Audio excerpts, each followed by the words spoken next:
అగ్రరాజ్యం అమెరికా చైనాపై తీవ్ర ఆరోపణలైతే చేసింది.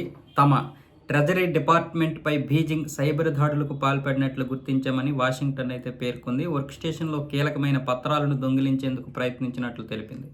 కాంగ్రెస్కు రాసిన లేఖలో ఈ విషయాలను వెల్లడించినట్లు ఓ మీడియా సంస్థ అయితే బయటపెట్టింది.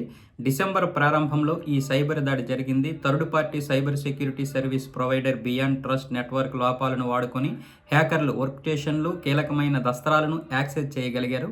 డిసెంబర్ 8న బియాండ్ ట్రస్ట్ అప్రమత్తమైన ఈ విషయాన్ని తమ దృష్టికి తీసుకొచ్చిందని ట్రెజరీ విభాగం అధికారి తెలిపారు. తర్వాత cyber security and infrastructure security agency FBI దృష్టికి ఈ విషయాన్ని తీసుకెళ్లినట్లు వెల్లడించారు. దీనిపై FBI అధికారులు స్పందించలేదు. వాషింగ్టన్లోని బీజింగ్ రాయబార కార్యాలయం ఈ ఆరోపణలు ఖండించింది. మాపై అమెరికా చేస్తున్న నిరాధార ఆరోపణలను గట్టిగా వ్యతిరేకిస్తున్నామని పేర్కొంది. మరోవైపు జార్జియాలోని బియాండ్ ట్రస్ట్ సైతం ఈ సైబర్ దాడిపై స్పందించలేదు. అయితే వారి వెబ్సైట్లో ఇటీవల తమ కస్టమర్ల భద్రత ముప్పునికి సంబంధించిన ఘటనలు గుర్తించినట్లు తెలిపింది. దీనిపై దర్యాప్తు కూడా చేస్తుంది అమెరికా. ఇంకా పూర్తి నిజాలు ఇంకా తెలియాల్సి ఉంది.